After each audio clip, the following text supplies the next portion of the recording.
आज हम लोग शुरू करने वाले हैं वीडियो में वही स्टाफिंग का चैप्टर जो भी उन्होंने पिछले वाले वीडियो में पढ़ा था और जब जाना था सर कि स्टाफिंग क्या होता है और किस तरीके से किसी बाकी सारी बिजनेसमैन के लिए बिजनेस के लिए रिक्वायरमेंट होती है। तो बच्चों आज हम लोग जो शुरू करने वाले हैं वो है स्टाफिंग का पार्ट नंबर 2 का। तो ऐसे हम हर जगह पे कहीं ना कहीं जाके सर्च करते रहेंगे, आपके यहाँ जॉब है क्या, आपके यहाँ जॉब है क्या, आपके यहाँ जॉब है क्या। तो ऐसी जो कंपनियां होती है वो वेब पब्लिशिंग करती है, एडवर्टाइजिंग करती है या कई तरीके से रिक्रूटमेंट करने के अदर उनके पास प्रोसीजर बहुत ज्यादा होते हैं। तो हर जगह पे जा करके हर जगह पे कंपनियां क्या करती है, एक्सटर्नल सोर्सेज से रिक्रूटमेंट करती है। तो देखिए प्रमोशन में क्या है, moving an employee to higher position that carries increase responsibilities. आपकी रिस्पांसिबिलिटी इंक्रीज होगी बच्चा, स्टेटस इंक्रीज होगा एंड सैलरी इंक्रीज होगी।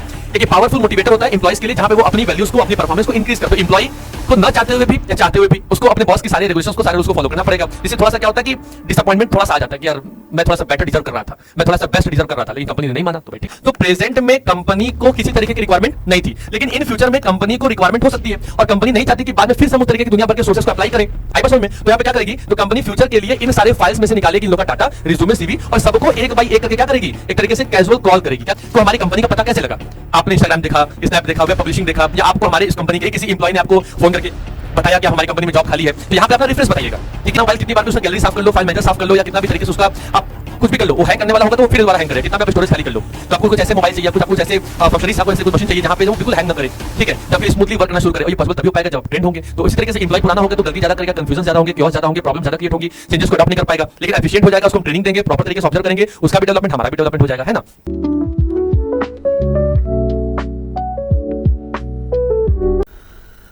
जय हिंद बच्चों, कैसे हैं आप सभी। मैं सौरभ उपाध्याय आप सभी का हार्दिक स्वागत और अभिनंदन करता हूं। जी हां, आपके अपने चैनल कॉमेट हब पे। तो बच्चों आज हम लोग शुरू करने वाले हैं वीडियो में वही स्टाफिंग का चैप्टर जो भी हम लोगों ने पिछले वाले वीडियो में पढ़ा था और जब जाना था सर कि स्टाफिंग क्या होता है और किस तरीके से किसी बाकी सारी बिजनेसमैन के लिए या बिजनेस के लिए रिक्वायरमेंट होती है। तो बच्चों आज हम लोग जो शुरू करने वाले हैं वो है स्टाफिंग का पार्ट नंबर 2 का। तो आइए बच्चों आज हम लोग क्या पढ़ने वाले हैं समझिएगा। आज हम लोग पढ़ने वाले हैं एज रिक्रूटमेंट के बारे में। रिक्रूटमेंट अलग था, सिलेक्शन अलग था और ट्रेनिंग अलग था। ये स्टाफिंग के एक तरीके से कंपोनेंट्स हो सकते हैं, क्या होते ही हैं। 3 तरीके से काम आती है। सबसे पहला क्या होता है, रिक्रूटमेंट निकालना। रिक्रूटमेंट मतलब होता है भाई कि एज ए राइट पर्सन को राइट जगह पे लाकर के भर्ती कर दो। तो रिक्रूटमेंट करने के लिए भी तो भाई कंपनी के पास बहुत सारे प्रोसेस होते होंगे, ऑफकोर्स होते होंगे। उसके बाद जब एक बार रिक्रूटमेंट निकल जाएगी, रिक्रूटमेंट मतलब होता है बच्चा भर्ती करना। भर्ती मतलब हो गया, आपने नाम सुना होगा कि भाई पुलिस में भर्ती आई है, आर्मी में भर्ती आई है, उसको रिक्रूटमेंट कहते हैं। मतलब जब आपको लगे कि आपकी कंपनी में लोगों की रिक्वायरमेंट है तो कंपनियां क्या करती हैं, एक्सटर्नल सोर्सेज से या इंटरनल सोर्सेज से अपने कंपनी में लोगों को भर लेती हैं। सपोज करिए बच्चा कि आप एक एम्प्लॉय हैं, आप एक एम्प्लॉयर, आप एक मालिक अपने कंपनी के हैं। अब काम करना होगा, 100 लोग की जरूरत थी, 80 आपके पास है तो 20 तो आपको चाहिए ना।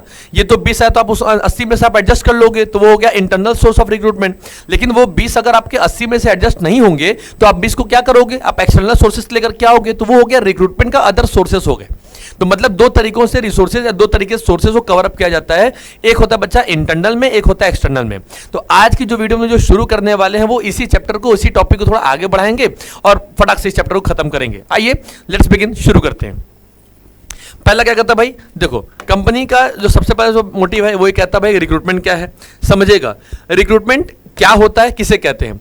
तो रिक्रूटमेंट सर एक ऐसा प्रोसेस है जहां पे आप सर्च करते हो एंड अट्रैक्ट करते हो prospective employees to apply for job openings and organisation. मतलब किसी पर्टिकुलर ऑर्गेनाइजेशन के अंदर अगर आपके पास वर्कर्स की रिक्वायरमेंट है तो उन वर्कर्स को एज अ इन्विटेशन दीजिए कि भाई वो आए और आपकी कंपनी में ज्यादा से ज्यादा लोग इन्वाइट होकर के आए।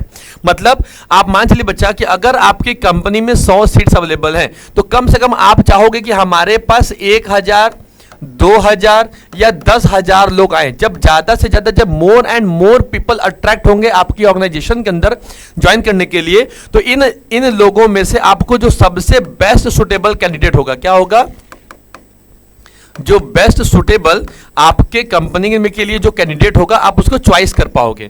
आपने देखा होगा वो इंडियन आइडल वाला हिसाब किताब और वो क्या बोलते हैं कि आपका सारेगामापा वाला देखा है ना। उसमें क्या होता है, सोचिए कि आते तो लास्ट में से टॉप 15 ही है। मतलब एक तरह देखा जाए तो टॉप 15 या 20 लोगों की ही जरूरत होती है। लेकिन एक्चुअली में होता क्या है सर, वहां पे लाखों लोग अप्लाई करते हैं। अब उन लोगों में से एक 15-20 लोग को चॉइस करना, सोचिए क्या हो गया। तो रिक्रूटमेंट का मतलब हो गया कि मतलब ऐसे पीपल का सर्च करना जो आपकी कंपनी के पॉलिसी रूल से अट्रैक्ट हो जाए और जो आपकी कंपनी में काम करने के लिए बिल्कुल बहुत ज्यादा इंटरेक्ट भी हो, अट्रैक्ट भी होगा। तो ऐसे बंदों को कंपनी में, कंपनियां जो होती हैं ऑर्गेनाइजेशन के थ्रू मतलब एक रिक्रूटमेंट के थ्रू कंपनियां बुलाती हैं एम्प्लॉयज को या हम जैसे ह्यूमंस को।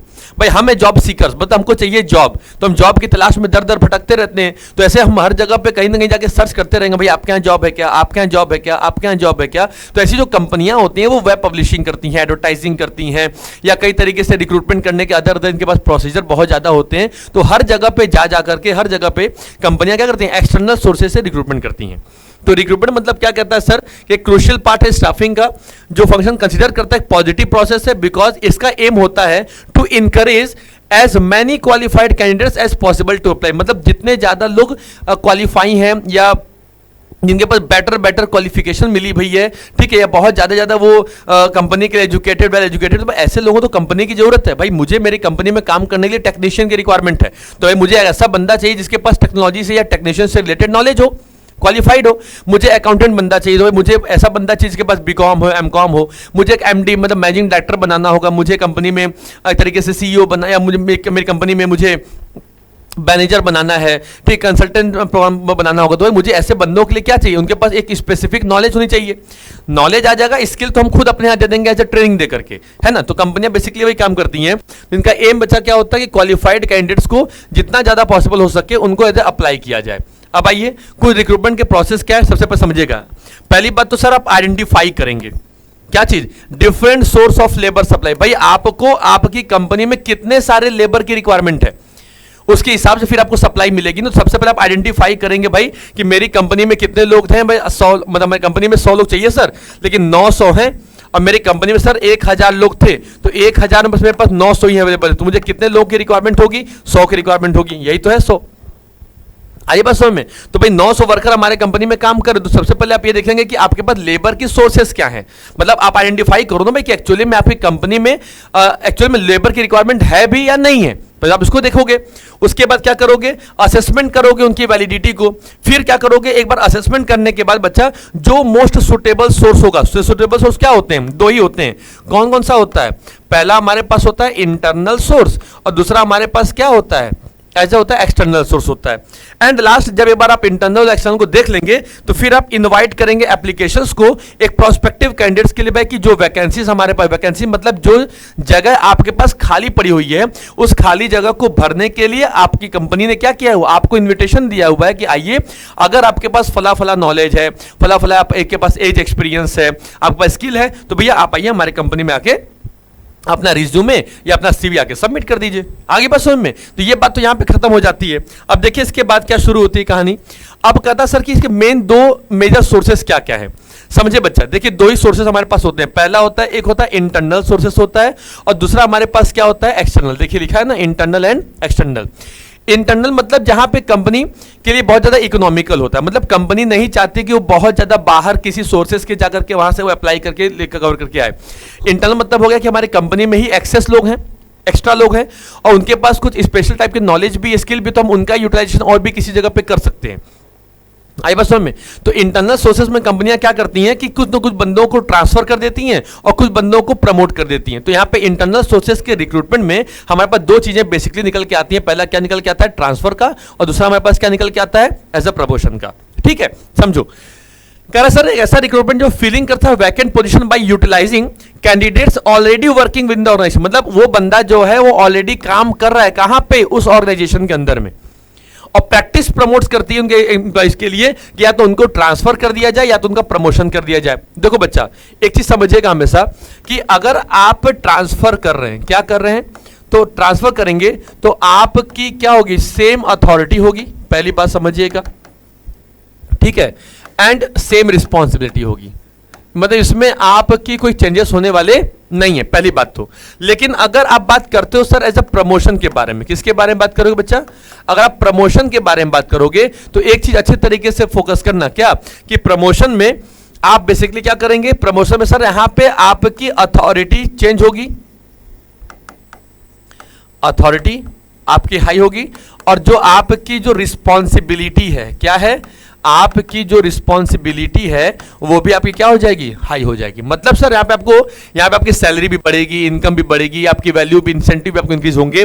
लेकिन ट्रांसफर में क्या होता है भाई, मैं सेल डिपार्टमेंट में एज अ अकाउंटेंट काम कर रहा था, अब मुझे कंपनी उठा के प्रोडक्शन डिपार्टमेंट भेज दिया, तो भाई वही काम तो मैं जाके प्रोडक्शन डिपार्टमेंट में करूंगा जो काम मैं सेल डिपार्टमेंट में कर रहा था। मैं कंपनी के किसी एक ब्रांच में एज अ क्लर्क के रूप में काम कर रहा हूं, अब कंपनी ने मुझे अपने किसी दूसरे ब्रांच में सेम उसी पोजीशन पे भेज दिया, तो ऑलरेडी इसको क्या कहेंगे बच्चा, ट्रांसफर कहेंगे। सैलरी मेरी वही रहेगी, अथॉरिटी मेरी वही रहेगी, रिस्पॉन्सिबिलिटी मेरी वही रहेगी। लेकिन अगर कंपनी सोचे कि नहीं भाई ये बंदा तो क्लर्क था, अब इस बंदे के अंदर इतना पोटेंशियल है, स्किल है, नॉलेज है, एक्सपीरियंस हो चुका है कि इस बंदे को प्रमोट कर दिया जाए, तो फिर यहाँ पे क्या किया जाएगा, आपको प्रमोट किया जाएगा। प्रमोशन में क्या होगा, अब प्रमोशन मतलब आपके साथ जॉब रोटेशन आपकी चेंज होगी ना, अब आपके पास जॉब बढ़िया आएगी। तो आप सोचिए अकाउंटेंट थे, अकाउंटेंट से आप मैनेजर बन गए, अब मैनेजर आएंगे तो सर क्या अथॉरिटी रिस्पॉन्सिबिलिटी वही रहेगी, नहीं, चेंज होगी ना। तो अथॉरिटी भी आपकी चेंज हो जाएगी, रिस्पॉन्सिबिलिटी होगी वो भी आपकी चेंज हो जाएगी, प्लस सर पैसा, ठीक है, अपना सपना मनी मनी मनी मनी, तो वो क्या होगा सर, वो भी तो ऑलरेडी हमारा चेंज होगा। तो सब में ऑलरेडी इंक्रीजमेंट आ जाएंगी, सब में उसमें कुछ चेंजेस आ सकते हैं। तो प्रमोशन तो सर मतलब सर बढ़िया, सर आपका सर आपकी वैल्यू बढ़ गई। और डिमोशन भी होता है बच्चा, काम बढ़िया नहीं किया तो कंपनी सर जितना ज्यादा अच्छे तरीके से आपको ऊपर बढ़ाती है ना, धाए सबको नीचे भी गिरा देगी, ठीक है। तो promotion demotion is a part of staffing, समझिएगा।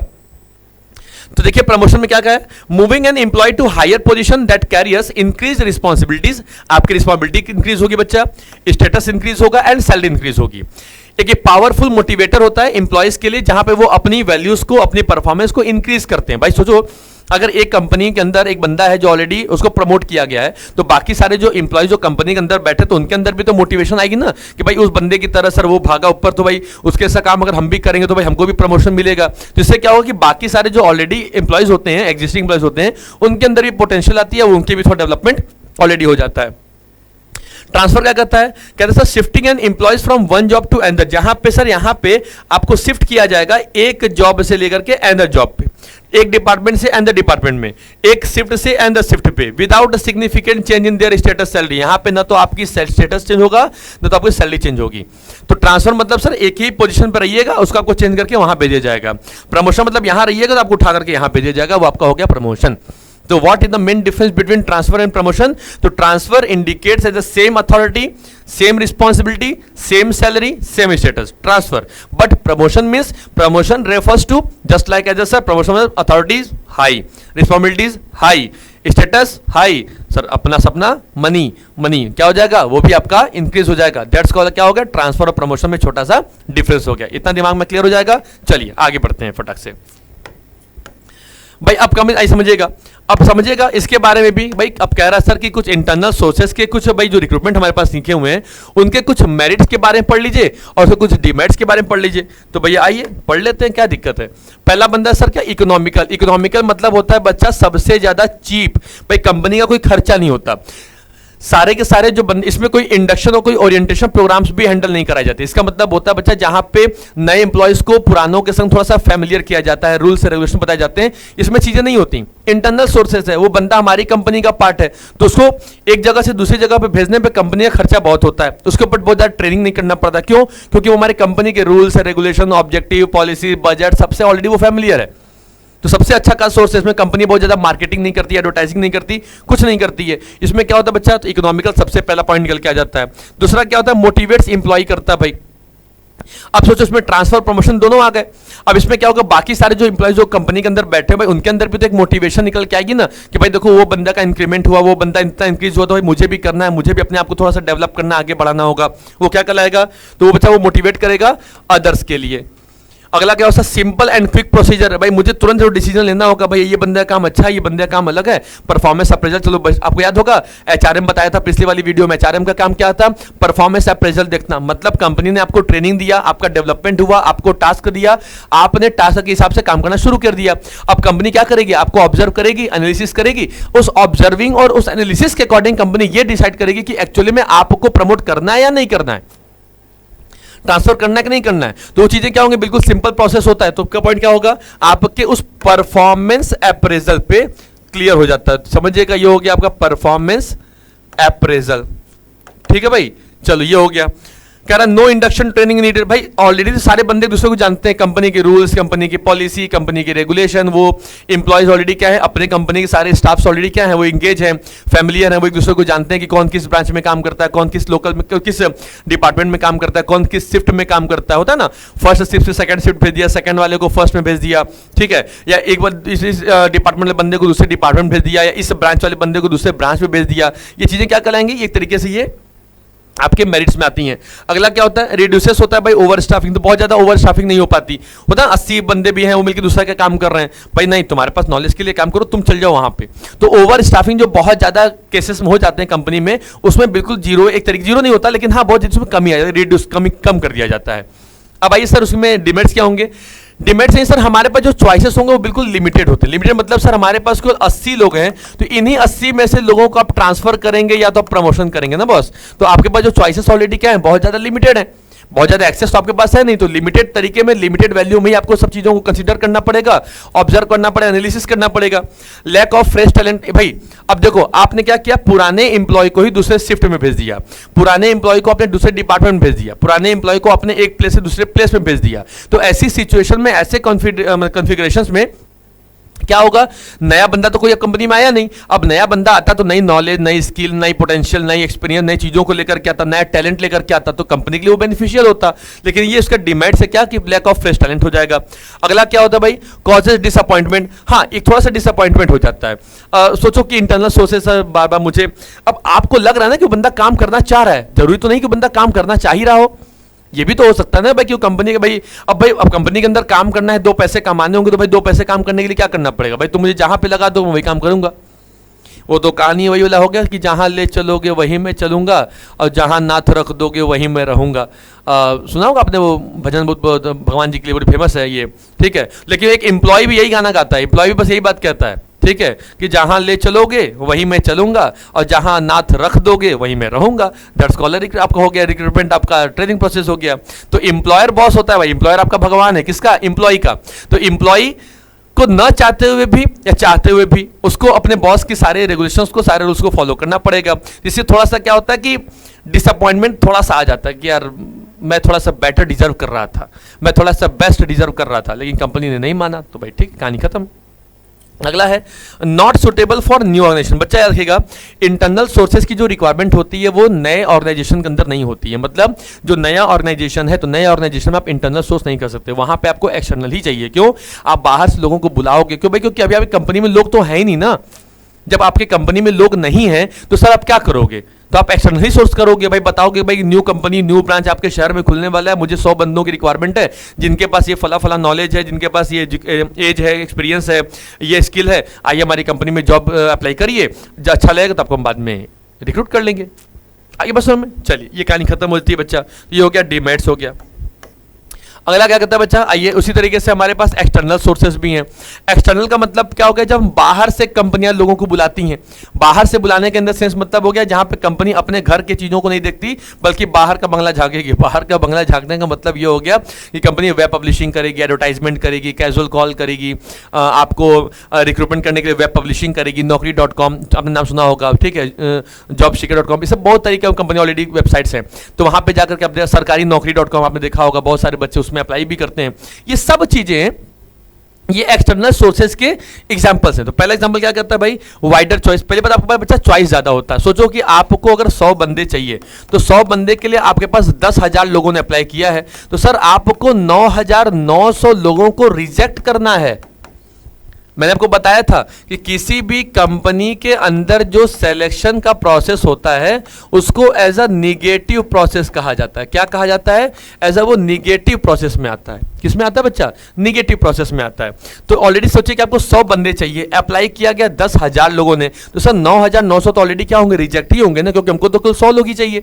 तो आपके पास मतलब कंपनी, आप बॉस बन के पढ़ रहे हैं ना, तो आपके पास बॉस हो, तो आपके पास वाइडर चॉइस है, एक बेटर, हर एक लोगों को जज करने का। उन 10,000 लोगों में से बेस्ट 100 कौन है, ये आपकी कंपनी, आपकी टीम हो, खुद डिसाइड करेगी। तो एक्सटर्नल सोर्सेस में अच्छा खासा फायदा होता है comparison to internal source of recruitment में। सेकंड क्या करता है सर, आप जिन बंदों को बुलाओगे फ्रेश टैलेंट होंगे, क्योंकि वो बंदे अभी रिसेंटली अपनी ग्रेजुएशन, अपनी पोस्ट ग्रेजुएशन, अपनी वर्क एक्सपीरियंस, अपनी चीज़ों को कंप्लीट किया होगा, तो उनके पास अच्छे खासे नॉलेज, एक्सपीरियंस, टैलेंट, स्टेटस सब कुछ हो सकता है, तो वो आपकी कंपनी के लिए बेटरमेंट करेगा। तीसरा कहता है सर कॉम्पिटेटिव स्पिरिट होंगे। भाई अब यंगर हैं सर, अब नॉर्मली बंदे काम कर रहे हैं ऑर्गेनाइजेशन के अंदर में, तो अब आपकी कंपनी में बेस्ट से बेस्ट सुटेबल कैंडिडेट रहेंगे, तो आप क्या करेंगे, सामने वाले बंदों पे भारी तो पड़ ही जाएंगे, तो आपके अंदर एक कॉम्पिटेटिव स्पिरिट भी बैठ जाएगी भाई कि अब मेरे पास जो टीम है वो बिल्कुल परफेक्शन वाली टीम है, तुम किसी से भी लड़ाई कर सकते हैं। लड़ाई इन द सेंस मतलब उस बिजनेस के रूल में, ये थोड़ी ना सर लगे तलवारबाजी करने, है ना।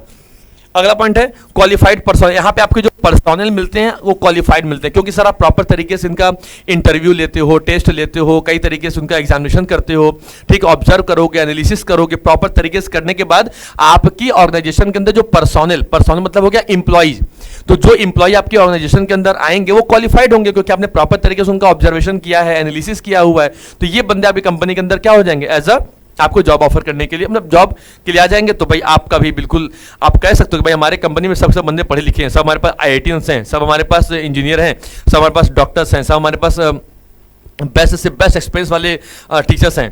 समझ सकते हो क्यों? आपने जब अपनी कंपनी में लोगों को रिक्रूट किया था तो सर क्वालिफाइड ही किया था ना। अब आइए, जिनकी अच्छाइयाँ होती हैं तो भाई उनकी कुछ बुराइयाँ भी होंगी, तो बुराइयों को थोड़ा पढ़ लेते हैं, समझते हैं क्या कहता है। डिससेटिस्फैक्शन अमंग एग्जिस्टिंग स्टाफ, नए के आने से दिक्कत पुरानों को होती है।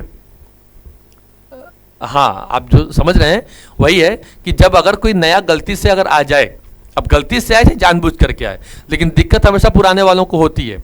हमारी इंपॉर्टेंस खत्म, हमारी वैल्यू खत्म, हमारी लाइबिलिटीज खत्म।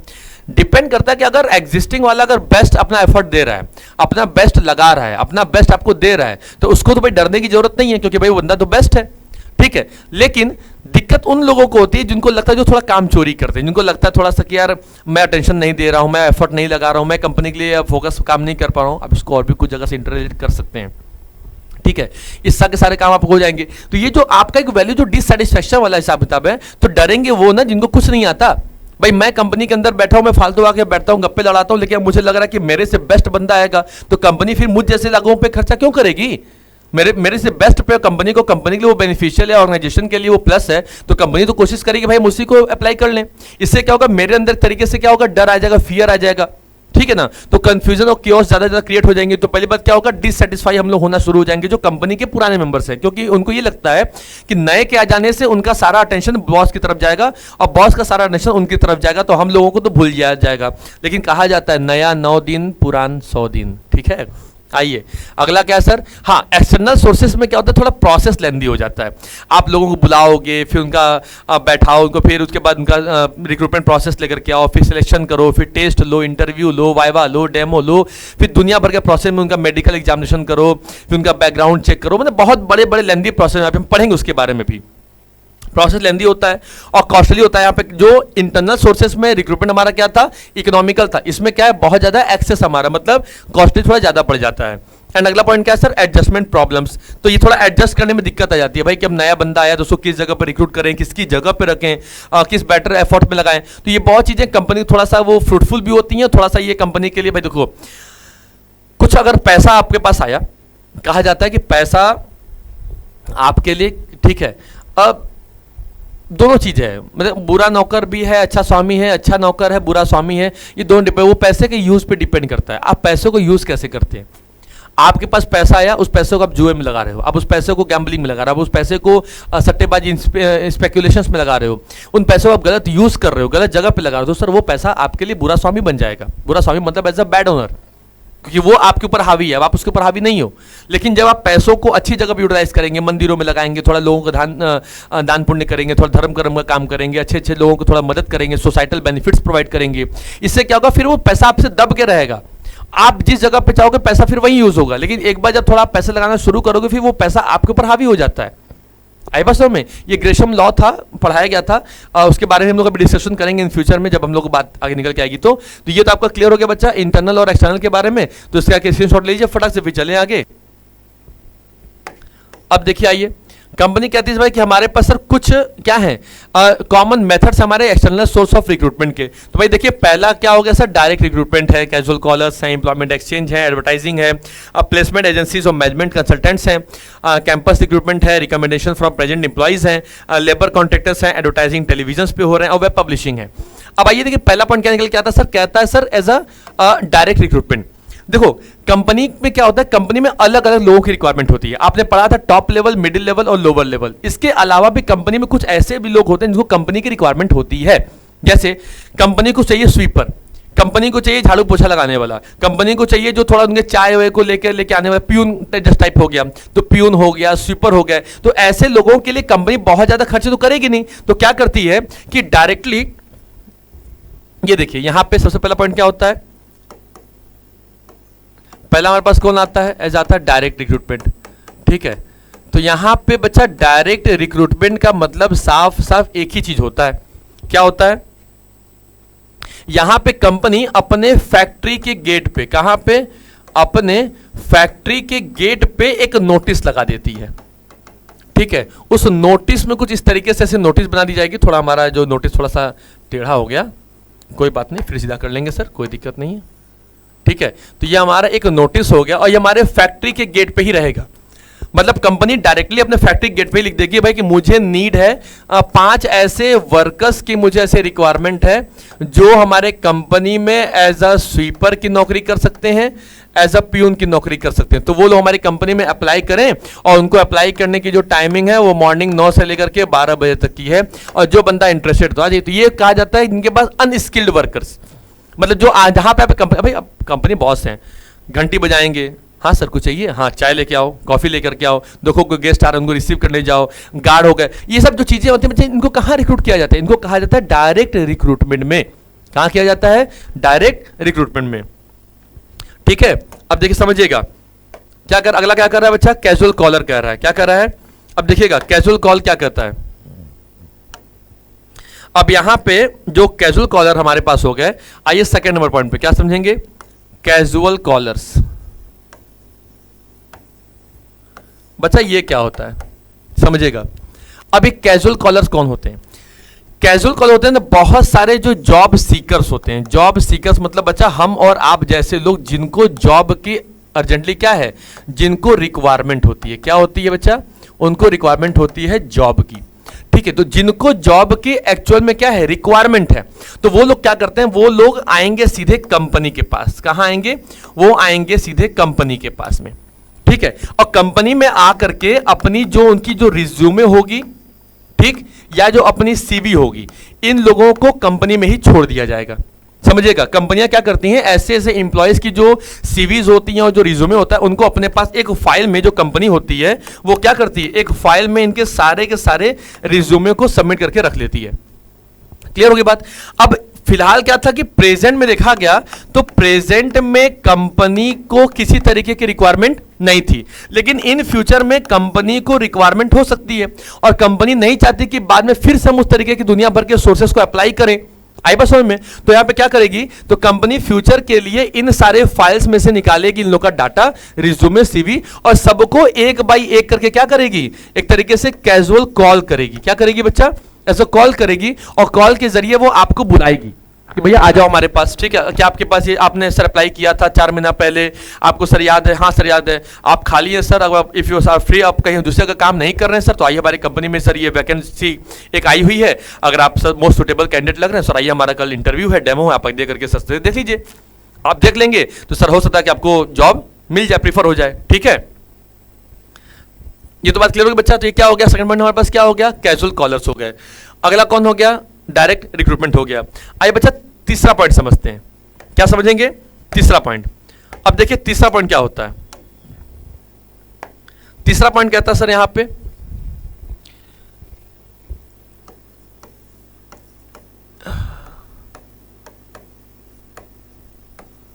एम्प्लॉयमेंट एक्सचेंज, यही होगा। देखिए कौन है, एम्प्लॉयमेंट एक्सचेंज है। आइए एम्प्लॉयमेंट एक्सचेंज पे आइए। देखिए पहला कौन था, ये हो गया, ये भी हो गया। अब आते हैं एम्प्लॉयमेंट एक्सचेंज पे। अब एम्प्लॉयमेंट एक्सचेंज क्या कहता है भाई, समझो बच्चा, समझिएगा। एम्प्लॉयमेंट एक्सचेंज का मतलब ये हो जाता है कि जहां पर ये समझेगा कि इसके अंदर में ये एक तरीके से गवर्नमेंट ऑर्गेनाइजेशन होती है। क्या होती है, ये एक तरीके से गवर्नमेंट ऑर्गेनाइजेशन हमारे पास होती है। एक चीज समझिएगा, ठीक है। अब गवर्नमेंट ऑर्गेनाइजेशन होने के साथ साथ में ये जो ऑर्गेनाइजेशन, जो कंपनी ऑलरेडी जो बैठी हुई हैं, ठीक है, ये एक तरीके से क्या होता है, ये एम्प्लॉयमेंट मतलब एक होता है जॉब सीकर। देखो बच्चा, आप समझिएगा, जॉब सीकर मतलब जिनको जॉब चाहिए। क्या चाहिए, जिनको जॉब चाहिए वो कौन हो गए, वो हो गए जॉब सीकर हो गए, ठीक है। ये जॉब सीकर क्या करते हैं, तो भाई ये जॉब सीकर अपना जो सीवी होगा और अपनी जो रिज्यूमे होगा वो इन एजेंसीज के पास छोड़ देते हैं। किसके पास छोड़ देते हैं, इन एजेंसीज के पास। कौन एजेंसी, एम्प्लॉयमेंट एक्सचेंज एजेंसीज होती हैं। कौन होता है, एम्प्लॉयमेंट एक्सचेंज एजेंसीज होती हैं। ये क्या करती हैं कि फ्री में, इनका काम बच्चा क्या होता है, फ्री में होता है, क्योंकि ये गवर्नमेंट ऑर्गेनाइजेशन है। तो आपके रिज्यूमो को, तो समझिएगा, एक कौन हो गया, एम्प्लॉई। एम्प्लॉई कौन होता है, हम और आप जैसे लोग हो गए। और एम्प्लॉयर कौन हो गया, जो यहां पे। अब जॉब किसको चाहिए भाई, इनको चाहिए। नौकरी किसको भाई, ये जगह किसको भरनी है, एम्प्लॉयर को भरनी है। तो क्या करते हैं, ये अपना डाटा इन एजेंसी के संग शेयर करते हैं भाई कि देखो मुझे 20 बंदों की रिक्वायरमेंट है। अब ये एजेंसीज क्या करती हैं, क्योंकि जॉब सीकर्स के ऑलरेडी सीवी रिज्यूम इनके पास पड़ी हुई है, तो जो जिन जिन चीजों की, मान लीजिए इन्होंने एक पर्टिकुलर क्वालिफिकेशन मांगा होगा। क्या मांगा होगा, क्वालिफिकेशन मांगा होगा, एज मांगा होगा, ठीक है, या अपने पास एक तरीके से वो एक्सपीरियंस मांगा होगा। क्या मांगा होगा, अपना एक्सपीरियंस भी मांगा होगा। तो हर चीजों को ये एजेंसी प्रॉपर जज करेंगी और इन 20 लोगों का जो रिज्यूमे होगा वो इन कंपनियों को शेयर कर देंगी। तो इससे क्या होगा कि एम्प्लॉयर अपना डाटा शेयर करेगा, भाई मुझे कितने सारे बंदे चाहिए, और एम्प्लॉय अपना सीवी और रिज्यूमे उस कंपनी के पास छोड़ के जाएगा। और तरीके से जिनको जॉब सीकर, जिनको जॉब चाहिए, उनको फ्री में जॉब मिल जाती है। गवर्नमेंट प्राइवेट दोनों मिल जाता है, लेकिन वैसे एजेंसी क्या है, ये गवर्नमेंट की एजेंसी होती है। तो वहां पे आपको जॉब एजेंसी आपको बिल्कुल फ्री में मिल जाएगी, चाहे गवर्नमेंट मिल जाए चाहे प्राइवेट मिल जाए। आई बात समझ में। तो यहां पे आपको जॉब देने या दिलाने के लिए आपको कोई यहां पे कोई फी चार्ज नहीं कराया जाता। Is it clear. चलिए अगला पॉइंट समझिएगा। चौथा पॉइंट क्या कहता है, चौथा पॉइंट कहता है sir as a placement agencies. क्या होते हैं बच्चा, एक होता है प्लेसमेंट एजेंसीज। अब ये कौन होते हैं भाई, समझिएगा। अभी प्लेसमेंट एजेंसीज कौन होते हैं, अब इसको थोड़ा समझने की कोशिश करिए। प्लेसमेंट एजेंसीज कौन होता है, तो प्लेसमेंट एजेंसी सर हो गए एक तरीके से प्राइवेट कंपनी वाले हो गए। कौन हो गए, ये होते हैं प्राइवेट कंपनी वाले। इनका भी काम सर वही होता है। क्या चीज होता है कि एम्प्लॉय जो बैठा हुआ है, एक पॉइंट, और जो एम्प्लॉयर बैठा हुआ है वो चीज। तो यहां पे क्या होता है कि एम्प्लॉयर अपना सारा डाटा जो होगा इनके संग शेयर करेंगे, भाई मुझे कितने बंदे चाहिए। एम्प्लॉय अपना सारा सीवी और रिज्यूमे इनके पास दे देंगे। अब क्या होगा कि यहां पे ये जो एजेंसीज होती हैं, यहां से अब ये क्या करेंगे, इन एम्प्लॉयर को, आप एम्प्लॉय की क्या कर देंगे, सीवी और रिज्यूमे यहां पे इनको भेज दिया जाएगा कि चलो भाई ठीक है, ये सारा का सारा जॉब देखिए हमारे पास इतने सारे बंदों का सीवी और जो रिज्यूमे क्या था वो प्रॉपर तरीके से आया हुआ था, तो आप इन लोग को देख लीजिए। तो यहां पे बच्चा जॉब दिलाने के लिए यहां से आपसे कॉस्ट लिया जाता है या यहां आपसे एज अ फी लिया जाता है। और ये एजेंसीज क्या होती हैं बच्चा, ये होती हैं जब प्राइवेट एजेंसीज होती हैं। क्या होती हैं, एक तरीके से ये प्राइवेट एजेंसीज होती हैं, प्राइवेट कंपनी हो गई, ठीक है। तो यहां पे आपको जॉब दिलाने के लिए फी चार्ज किया जाएगा, लेकिन जो गवर्नमेंट की जो एम्प्लॉयमेंट एक्सचेंज टीम होती है, यहां पे काम करने के लिए आपको यहां पे जॉब देने दिलाने के लिए फ्री में काम होता है। अब वो आपके ऊपर डिपेंड करता है भाई कि पैसा दे के जॉब पानी है या बिना पैसा दे जॉब पानी है। Choice is yours, you have a wider choice. Okay, so done. आगे बढ़े बच्चा। अब आइए देखिए अगले पॉइंट क्या कहता है। अगला पॉइंट पे कहता है सर 5 नंबर पॉइंट पे हमारे पास क्या निकल के चीज आती है सर, इसका नाम होता है सर एक एडवर्टाइजमेंट। क्या होता है, एडवर्टाइजमेंट। अब ये क्या है, अब आप कहेंगे सर कि ये देखो इस सारी कंपनियों की एक्सटर्नल सोर्सेस है जहां पे कंपनियां ये फॉलो करती हैं सारे मतलब रिक्रूट करने के लिए, लोगों को बुलाने के लिए। वो कैसे करते हैं, वो यही तो करते हैं। आप समझिएगा कि ये आपका जो एडवर्टाइजमेंट है वो क्या होता है। आप कभी ट्रेन में सफर किए होंगे, ट्रेन में सफर करने के दौरान जब आप जनरल बोगी में बैठेंगे तो वहां पे जो अखबार बेचने वाले या जो आपके न्यूज़पेपर सेल करने वाले बंदे आएंगे, हॉकर्स आएंगे, वो अलग तरीके का न्यूज़पेपर देंगे, अलग तरीके कॉमिक्स देंगे। स्लीपर में बैठेंगे तो थोड़ा सा वो क्राइटेरिया चेंज हो जाएगा। एसी में जाएंगे तो वहाँ पे थोड़ा सा इंग्लिश न्यूज़पेपर्स की जो क्वालिटीज़ है वो वहाँ पे the Hindustan, times of India, the Hindu, ऐसे न्यूज़पेपर आपको एसी वाले में मिलेंगे। स्लीपर में दैनिक जागरण, अमर उजाला, हिंदुस्तान, ये भी मिलेंगे। अब ऐसा नहीं है कि ये अमर उजाला हिंदुस्तान एसी में नहीं मिलेंगे, मिलेंगे, लेकिन वहाँ पे उनकी प्रायोरिटी ज़्यादा हो, क्योंकि उसमें कंपनी को लगता है और रेलवे और गवर्नमेंट को लगता है कि हाई क्लास के लोग बैठते हैं, तो हाई क्लास के लोग हाई चीज़ पढ़ेंगे, तो भाई वहाँ पे इंग्लिश न्यूज़पेपर की थोड़ा इंपॉर्टेंस ज़्यादा हो जाती है एसी वालों को। स्लीपर वाले में भाई वो middle class, lower class, upper class तीनों बैठ जाते हैं, तो उनमें वो हिंदुस्तान, अमर उजाला न्यूज़पेपर जैसे पढ़ेंगे। नीचे वाले में आ जाएंगे सर, वो और चल जाएगी, लोवेस्ट कैटेगरी चल जाएगी, बहुत जो नॉर्मल जो न्यूज़पेपर्स होते हैं या जो कॉमिक्स होते हैं छोटे मिल जाते हैं वो मिल जाएंगे। अब आप सोचिए, आप जिस घर पे, जिस जगह पे, आप जिस लोकेशन में रहते होंगे, जिस जगह पे आप जहाँ जिस एरिया में रहते होंगे बच्चा, वहाँ पे क्या होता होगा, आपको कई तरीके के न्यूज़पेपर दिखाई देते होंगे। एक आपके मोहल्ले का न्यूज़पेपर होगा, मोहल्ले का मतलब एक थोड़ा सा, एक आपके वो सिटी का न्यूज़पेपर जो छोटा छोटा कर सकते हैं। एक होता है बच्चा स्टेट और नेशनल न्यूज़पेपर होता है। एक होता है बच्चा थोड़ा हायर क्वालिटी का कॉमर्शियल न्यूज़पेपर होता है। जैसे आप समझिएगा, जैसे कि एक नाम आपको क्या बताऊं, आपको एक नाम बताता हूं, जैसे आप हंसिएगा मत, ठीक है। एक है बच्चा गूंज उठी रणभेरी, ठीक है, क्या हो गई, इसको पूरा हटाइए, बताता हूं। देखिए, एक नाम है उसका, ठीक है, मान लीजिए एक तरीके से गूंज उठी रणभेरी, या इसको थोड़ा हिंदी में लिख लीजिए ऐसे, गूंज उठी रणभेरी। ये एक तरीके से ये लोकल न्यूज़पेपर है। क्या है बच्चा, या एक तरीके से एक पेपर का नाम है गांडीव, जैसे बनारस में बेसिकली मिलते हैं। ये हमारे क्या है, ये लोकल न्यूज़पेपर, ये आपको ऑल ओवर स्टेट या ऑल ओवर इंडिया में नहीं मिलेंगे, ये आपको अपने मोहल्ले साइड ही आपको प्रॉपर तरीके से मिल जाएंगे। एक चीज़ समझिएगा, ये तो हो गया लोकल वाला। दूसरा हमारे पास कौन हो गया, जैसे हमारे पास हो गया बच्चा एक तरीके से दैनिक जागरण, आई होप सब कोई पढ़ता होगा। एक हो गया बच्चा हमारे पास अमर उजाला, एक बच्चा हमारे पास हो गया हिंदुस्तान। ये हमारे पास क्या होंगे, ये सिटी वाइड होते हैं। क्या होते हैं, या तो सिटी वाइड होंगे या तो स्टेट में, मतलब एक तरीके से इन जो न्यूज़पेपर का जलवा थोड़ा रहता है। एक तीसरा बच्चा हमारे पास आता है, थोड़ा इंग्लिश न्यूज़पेपर आ जाता है। जैसे हमारे पास आ गया द हिंदू, कौन आ गया, the Hindu, the times of India, नाम सुना होगा आपने, है ना। अब हाई क्लास के लोग, हाई प्रायोरिटी के लोग थोड़ा इसको ज्यादा प्रीफर करते हैं। मिडिल क्लास और लोअर क्लास की फैसिलिटी इसको ज्यादा फोकस करती है, और लोकल न्यूज जिसको पढ़ना है अपने गली मोहल्ले वालों को, वो इस तरीके के न्यूज़पेपर को ज्यादा फोकस करते हैं। शाम में ये अखबारें हर दुकानों पहुंच जाती हैं बेसिकली, जिनको रिक्वायरमेंट शहर में क्या हुआ क्या नहीं हुआ, लोगों को होता है, लोगों को नहीं पता कि दुनिया में क्या हो रहा है, भाड़ में जाए, हमें मतलब है हमारे मोहल्ले में क्या हो रहा है। कल हम आ रहे थे, रास्ते देखे तो गली में कोई मार पिटाई बड़ी हो रही थी, वहाँ बड़ी पुलिस खड़ी थी, अब पते नहीं, जिससे पूछे किसी को पता ही नहीं वहाँ क्या मैटर हो रहा था, तो वो मोहल्ले वाले न्यूज़पेपर में आ जाएगा कि फलाने जगह पे फलाने चीज़ें ऐसी हो रही थी, ठीक है।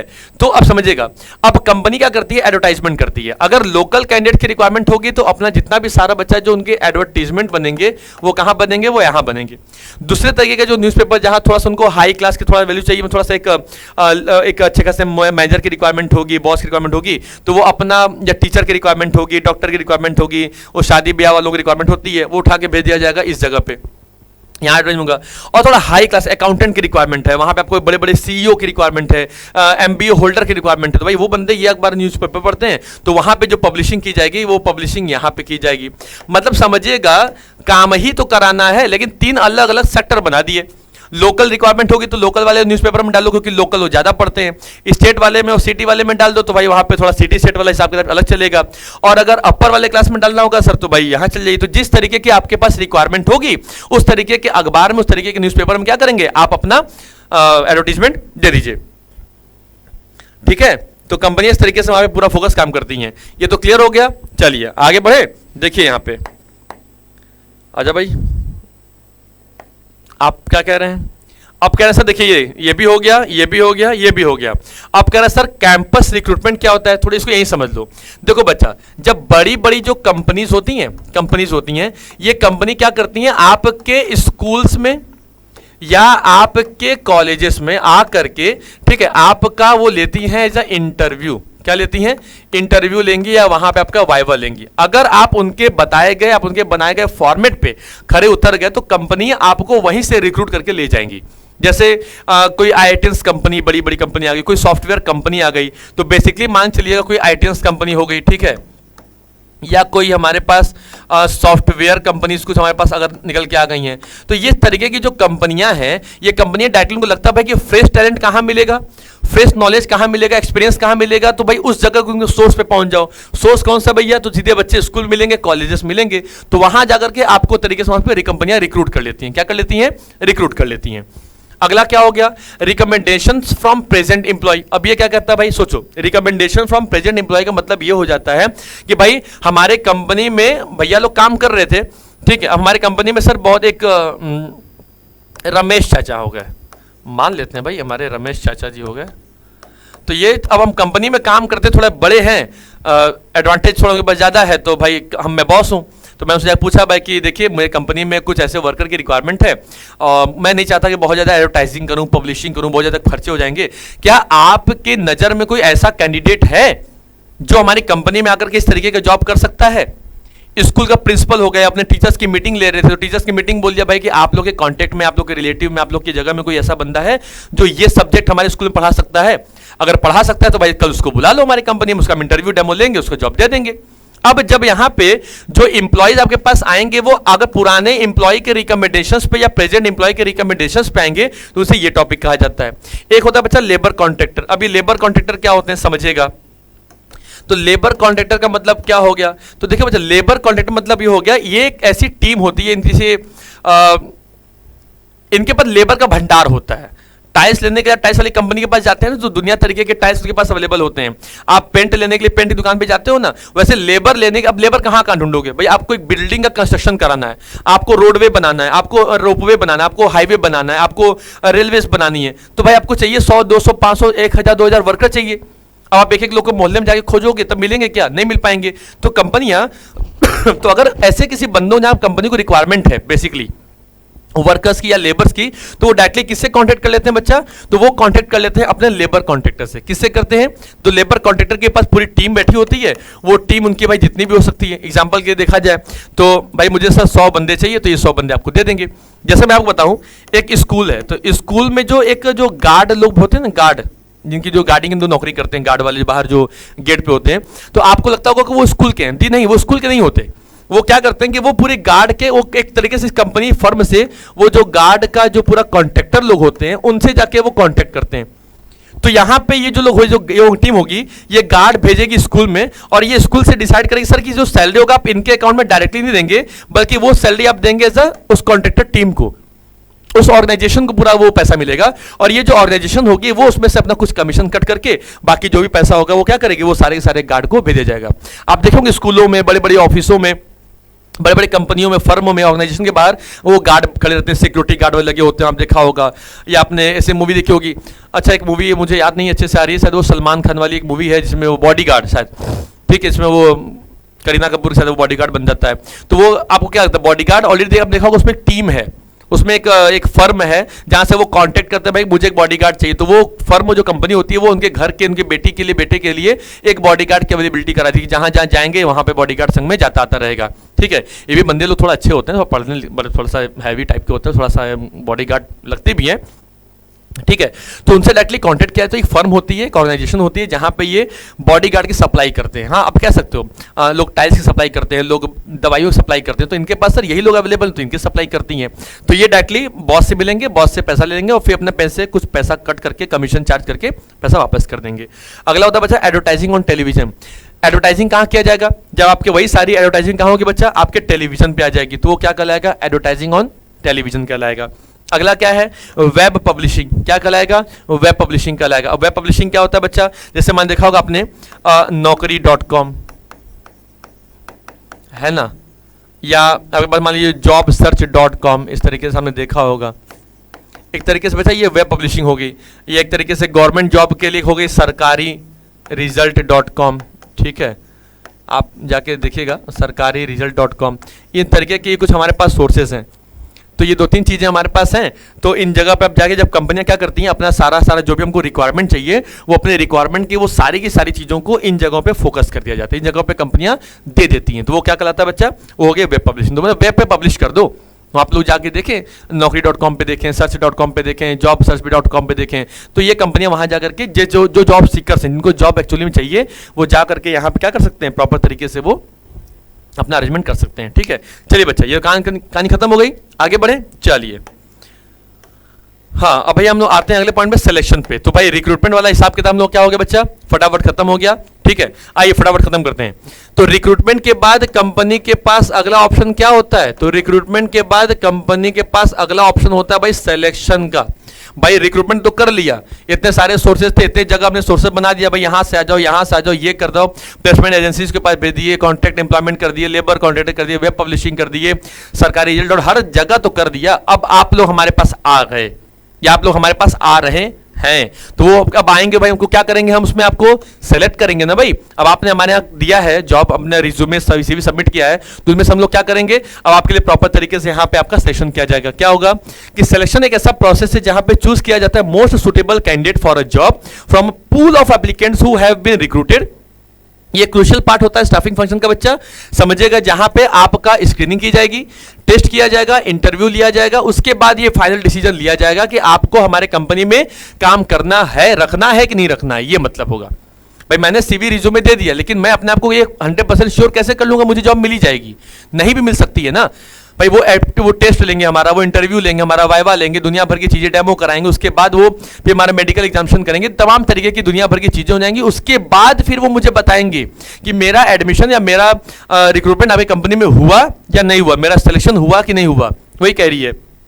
तो आइए बच्चा, इसके देखिए, इसमें लिखा भी होगा क्या, आपका स्क्रीनिंग की जाएगी, सेशन टेस्ट आपका होगा, एप्टीट्यूड टेस्ट, पर्सनालिटी टेस्ट आपको चेक किया जाएगा, इंटरव्यू, आपका बैकग्राउंड चेक किया जाएगा, मेडिकल एग्जामिनेशन लिए जाएंगे, फाइनली आपको ऑफर कर दिया जाएगा जॉब के लिए, जहां आपका कॉन्ट्रैक्ट बन जाएगा। तो आइए सबसे पहला काम क्या करते हैं बच्चा, प्रिलिमिनरी स्क्रीनिंग सबसे पहला काम होता है, समझिएगा। प्रिलिमिनरी स्क्रीनिंग कहने का मतलब क्या होता है, प्रिलिमिनरी स्क्रीनिंग कहने का सर साफ साफ मतलब एक ही चीज होता है क्या, जहां पे सर समझिएगा,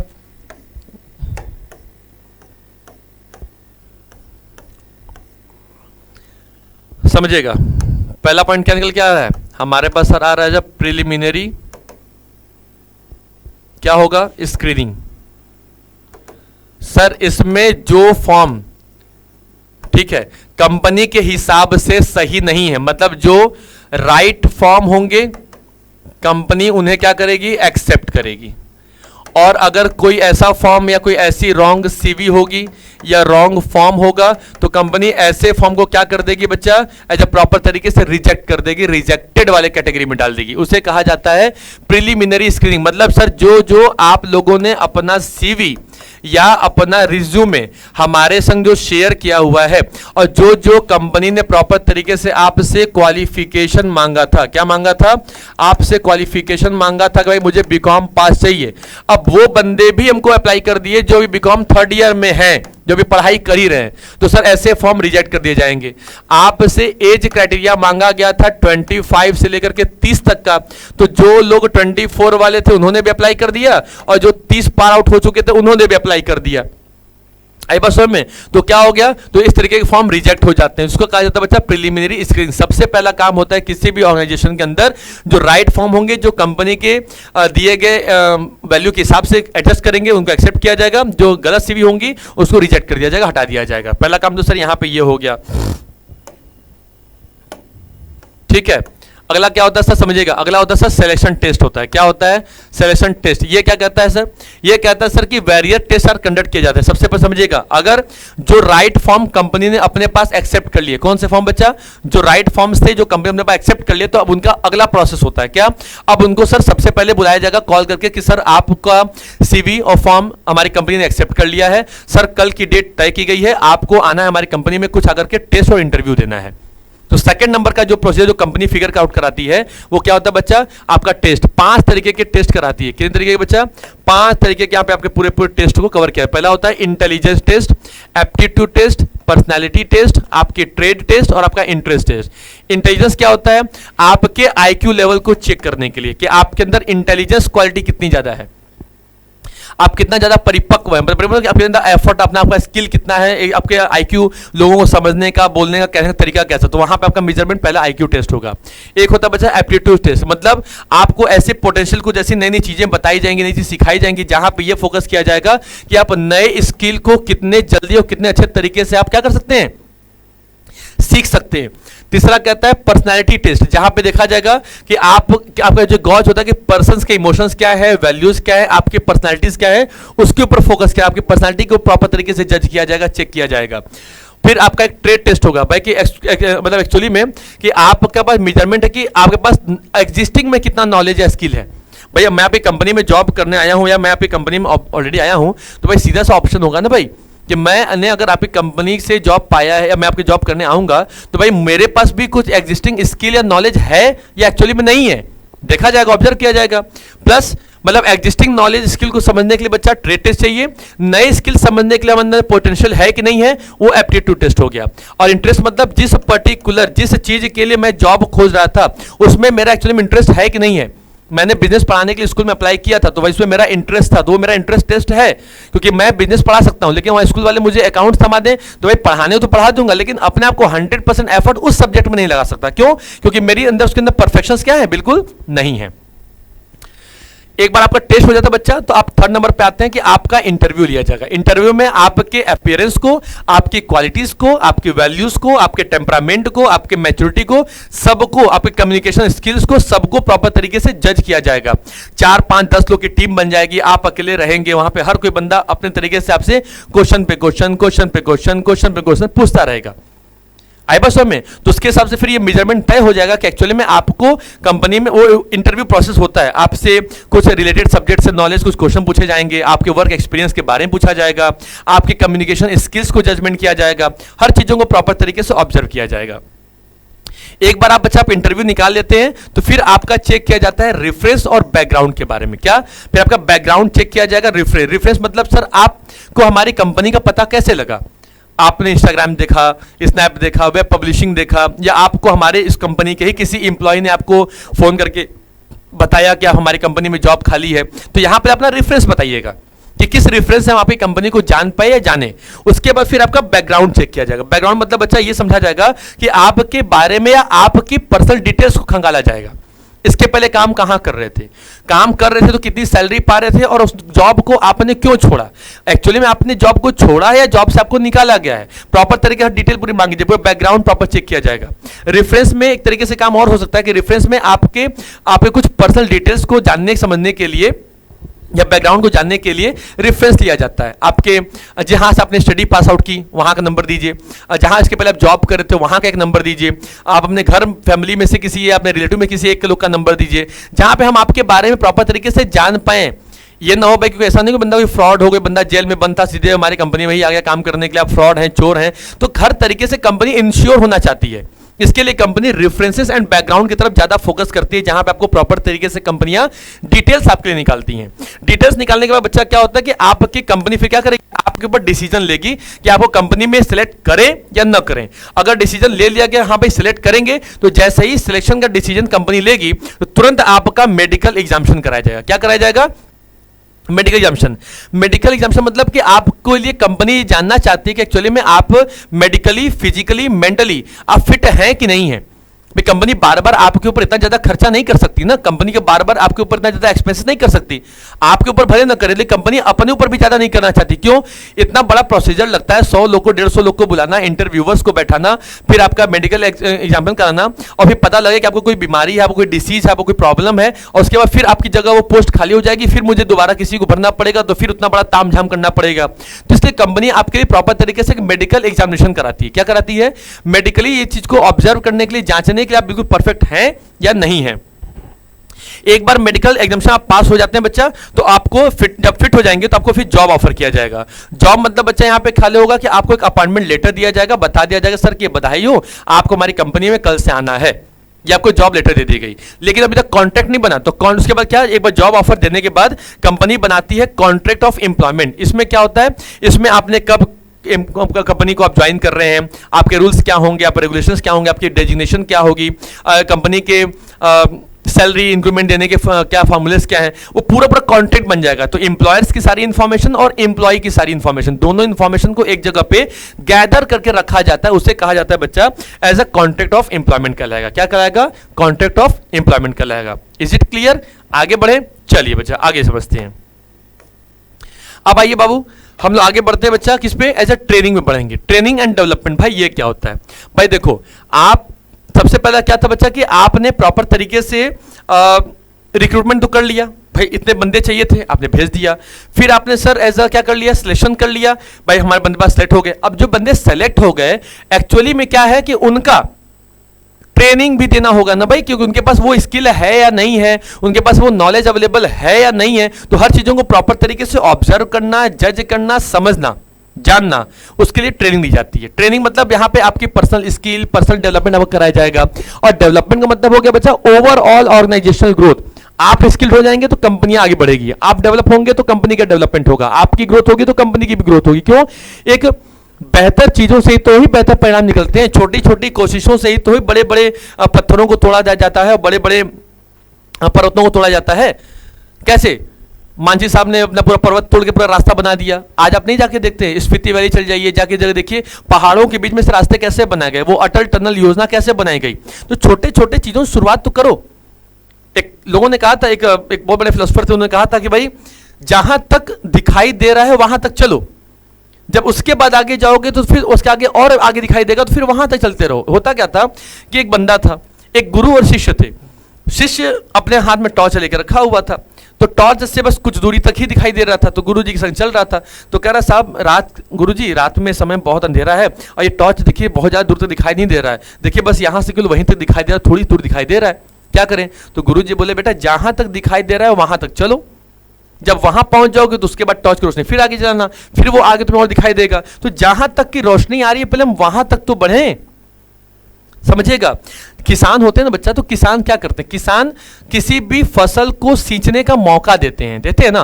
किसान क्या करते हैं? जो फार्मर्स होते हैं वो किसी भी फसल को सींचने का मतलब उसको फीडिंग होने का, उसका एक मौका मिलता है, टाइमिंग मिलता है, टाइम टेकन होता है, तब जाके वो गेहूं, ज्वार, बाजरा, आटा बनता है। ठीक है, उसी तरीके से बिजनेस को भी समय चाहिए, बिजनेस को भी प्रॉपर तरीके से समय चाहिए, एक टाइम टेकन प्रोसेस है सर।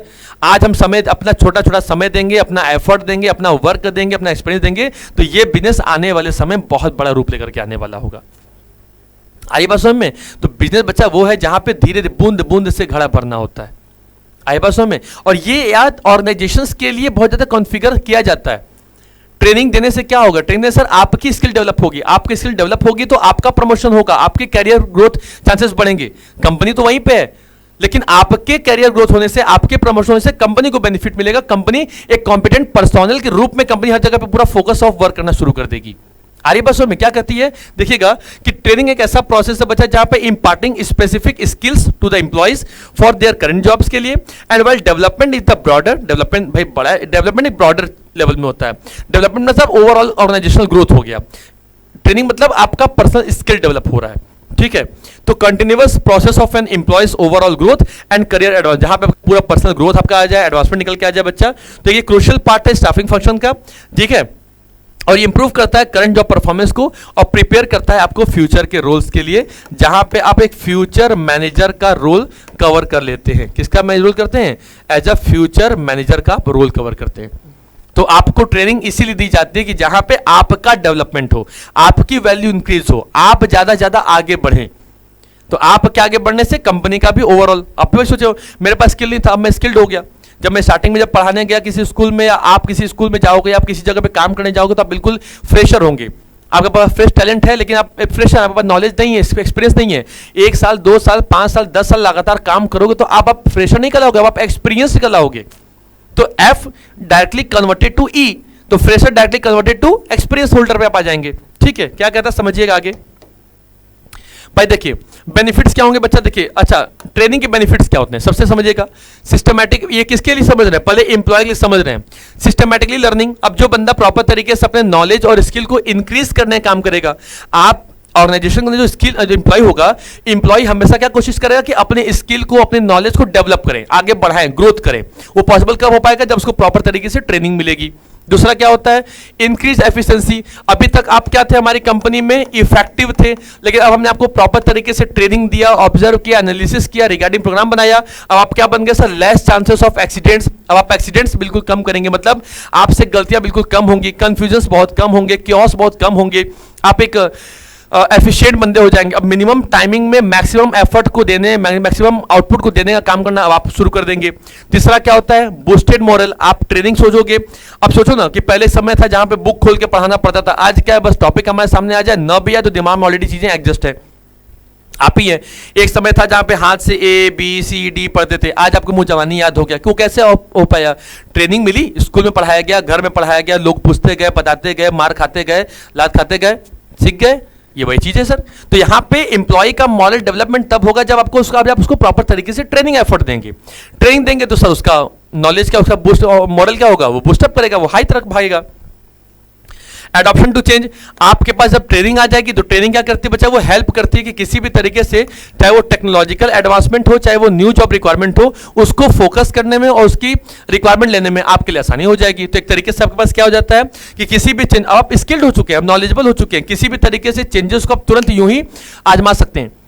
आपके घर वाले, दादा दादी, नाना नानी पुराने अगर हैं घर में, तो वो मोबाइल को आपकी तरह ऑपरेट नहीं कर पाएंगे। उन्हें बस इतना आना चाहिए कैसे मोबाइल उठाना है और कैसे मोबाइल चलाना है, बस खत्म। इसके अलावा कुछ नहीं। आप क्या करेंगे? आप उसमें पूरा प्रॉपर तरीके से पूरा सेटिंग खंगाल के रख देंगे, पूरा कैमरे में क्या क्या डिस्टेंस होंगे, क्या क्या होंगे, स्नैप, इंस्टा, आपको हर एक एक एक्टिविटी के बारे में क्या चीजें ऑफ है, क्या चीजें ऑन है, सब आपको नॉलेज। क्यों? क्योंकि आप ट्रेंड हैं, आप नॉलेजेबल हैं, आप स्किल्ड हैं, इसलिए। एंड क्या है सर? Higher earning potential.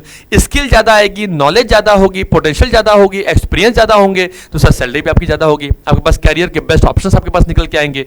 तो कैरियर एडवांसमेंट प्लान आपको ऑलरेडी मिल जाएगा ट्रेनिंग के जरिए। ठीक है, चलिए आगे बढ़े। अगला क्या कहता है बच्चा? अब देखिए, अच्छा वही ट्रेनिंग का बेनिफिट हमारी ऑर्गेनाइजेशंस के लिए क्या है भाई? सोचो, अगर हमारे कंपनी का अगर एम्प्लॉय, अगर वो क्या होगा? बेनिफिट होगा, वो बहुत ज्यादा अपने आप को डेवलप करके देगा, उसके बाद अच्छी खासी ट्रेनिंग, स्किल्ड होंगे, नॉलेज होंगे, तो क्या होगा सर? उसकी प्रोडक्टिविटी इंक्रीज हो जाएगी। क्या हो जाएगी? अब प्रोडक्टिविटी कंपनी का अगर इंक्रीज होगी तो सर सीधी सी बात है, उसका पॉजिटिव कंपनी पे इंपैक्ट पड़ेगा और कंपनी एक टॉप पोजिशन में काम करना शुरू कर देगी। तो कहा जाता है ना कि इफेक्टिव पीपल से ज्यादा एफिशिएंट पीपल कंपनी में रिक्वायरमेंट होते हैं। एफिशिएंट से क्या होता है? कंपनी कॉम्पिटेटिव स्पिरिट को डेवलप करती है, कंपनी कंपीट कर सकती है बाकी अदर कंपनियों के संग में। क्यों भाई? कंपनी के पास एफिशिएंट स्टाफ अवेलेबल है। किसी भी चेंजेस को अडॉप्ट करना, किसी भी सिचुएशन को हैंडल करना, ये सब बंदे एफिशिएंट वाले बंदे कर पाते हैं। दूसरा होता है वेस्टेज, कंपनी का खर्चा कम होगा, टाइम के भी वेस्टेज कम हो जाएगी, रिसोर्सेज की जो वेस्टेज वो भी कम हो जाएगा। तो मिनिमम चीजों में मैक्सिमम चीजें एफर्ट होकर काम करना शुरू करेगा, तो इनडायरेक्टली और डायरेक्टली बेनिफिट किसको मिलेगा? ऑर्गेनाइजेशन को ही मिलेगा। तीसरा क्या होता है? कंपनी पहले कम प्रॉफिट कमा रही थी, अब ज्यादा प्रॉफिट कमा रही है। क्या रीजन है सर उसके पीछे? एक ही तरीके का रीजन है सर। अब वो रीजन क्या है? वो रीजन ये सर कि हमारे कंपनी में सब एफिशिएंस बंदे हैं, ठीक है, तो उनका जो कंट्रीब्यूशन भी होगा हमारे कंपनी में डायरेक्टली क्या होगा? वो हायर कंपनी के प्रॉफिट को ज्यादा से ज्यादा फोकस करेंगे। अरे बस समझ में। अगला क्या होता है? बेटर मैनेजर एफिशिएंसी आपकी इंक्रीज हो जाएगी। बच्चा नए चैलेंज को अडॉप्ट करना, नए नए स्ट्रेटजीज को लगाना, नए नए नॉलेज को लगाना, नए एक्सपीरियंस को लगाना, स्किल्ड को लगाना, ठीक है, टेक्नोलॉजीज को इस्तेमाल करना, ये सब आपके लिए बेनिफिट हो जाएगा। तो आपके पास एफिशिएंट होने से चीजें अच्छी होती हैं, ठीक है। पुराना मोबाइल कितनी बार भी उसका गैलरी साफ कर लो, फाइल मैनेजर साफ कर लो, या कितना भी तरीके से उसका आप कुछ भी कर लो, वो हैंग करने वाला होगा तो वो फिर दोबारा हैंग करेगा, कितना भी आप स्टोरेज खाली कर लो। तो आपको कुछ ऐसे मोबाइल चाहिए, आपको कुछ ऐसे फंक्शनरीज, आपको ऐसे कुछ मशीन चाहिए जहां पे वो बिल्कुल हैंग न करे, ठीक है, जो आपके लिए स्मूथली वर्क करना शुरू करे। और ये पॉसिबल तभी हो पाएगा जब आप ट्रेंड होंगे। तो इसी तरीके से एम्प्लॉय पुराना होगा तो गलती ज्यादा करेगा, कंफ्यूजन ज्यादा होंगे, क्योस ज्यादा होंगे, प्रॉब्लम ज्यादा क्रिएट होंगी, चेंजेस को अडॉप्ट नहीं कर पाएगा। लेकिन एफिशिएंट हो जाएगा, उसको हम ट्रेनिंग देंगे, प्रॉपर तरीके से ऑब्जर्व करेंगे, उसका भी डेवलपमेंट, हमारा भी डेवलपमेंट हो जाएगा, है ना। एंड क्या है? Lower absenteeism. अब बच्चा बताओ तो क्या मोरालिटी जब आपकी बढ़ती है ना, जब आप खुश होते हो, जब आप मोटिवेट होते हो, तो फिर आप एब्सेंट बहुत कम करते हो। अरे आज नहीं जाएंगे, आज मन नहीं कर रहा, क्योंकि अब कंपनी को भी तो यहाँ पे काम करना है, ट्रेनिंग भी ऐसा दो कि फैमिलियर लगे। कंपनी, वो जो एम्प्लॉय है वहाँ पे कंपनी का एक, आपकी कंपनी का एक तरह का फैमिलियर हिस्सा है, वो आपका पार्ट है आपके फैमिली का। तो उसको उस तरीके से ऑब्जर्व करिए, मेजरमेंट करिए, उसके संग मिलिए जुलिए, बैठिए, बातें करिए, ये सब चीजें प्रॉपर तरीके से तभी हो पाएगा। और जब ये चीजें ऑलरेडी ओवरऑल कैप्चर की जाएंगी तो उसमें एब्सेंटिज्म क्या होगा? बिल्कुल कम हो जाएगा, जीरो हो जाएगा। आई बस में। चलिए, ये तो बेनिफिट्स पढ़ लिए बच्चा। अब आइए अगला पॉइंट पढ़ते हैं।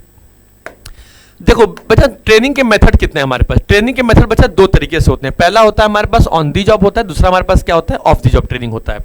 ऑन दी जॉब मतलब होता है काम करते रहिए, काम करने के दौरान आपको हम सिखाते रहेंगे, बताते रहेंगे, समझाते रहेंगे। आपके ऊपर एक ऑब्जर्वर रहेगा, आपके ऊपर एक बॉस बंदा बैठा रहेगा कि जो आपको ट्रेनर होगा, जो आपको सिखाएगा, बताएगा। पहले आप उससे ऑब्जर्व करोगे, फिर वो आपको उसको ऑब्जर्व करेगा। जैसे एग्जांपल के लिए समझिएगा कि ऑन दी जॉब ट्रेनिंग क्या होगा कि मैं काम कर रहा हूं कंपनी में, या मैं जैसे मैं प्लम्बर हो गया, वेल्डर्स हो गए, तो ये ऑन दी जॉब वाले में आते हैं। जैसे होता है कि उनका बॉस सिखाता है, देखो ऐसे ऐसे काम करना होगा, फिर वो क्या करेगा, जो दूसरा बंदा को उसी को सब सीख रहा, समझ रहा हो कैसे होता है। आप चलिए कभी इंजीनियरिंग की शॉप चलिए जहाँ मोबाइल आप फोन बनाते हैं या लैपटॉप बनाते हैं, तो उनके संग उनका बगल में एक छोटू बैठा होगा या उनका भाई बैठा होगा जो उनको ऑब्जर्व कर रहा होगा। अच्छा अच्छा, इस समय में ऐसा करना होगा, ये समय ऐसे करना होगा, ये चीज़ें क्या कराएंगे बच्चा? तो ये सब चीज़ें जो होती है ना, ये कंपनी के तरीके से ये ऑन दी जॉब वाले मेथड में होते हैं, जहां पे प्रॉपर तरीके से रेफर्स करता है बच्चा उन मेथड्स पे employees learn while actively performing their job under supervision. किसी के अंडर में काम करना, सच एज वो कोचिंग हो सकती है, जॉब रोटेट किया जाता है, और अप्रेंटिसशिप प्रोग्राम किए जाते हैं, जहां पे आप उनके अंडर में रह करके सीखने का प्रयास करते हो। वो हो गया ऑन दी जॉब मेथड।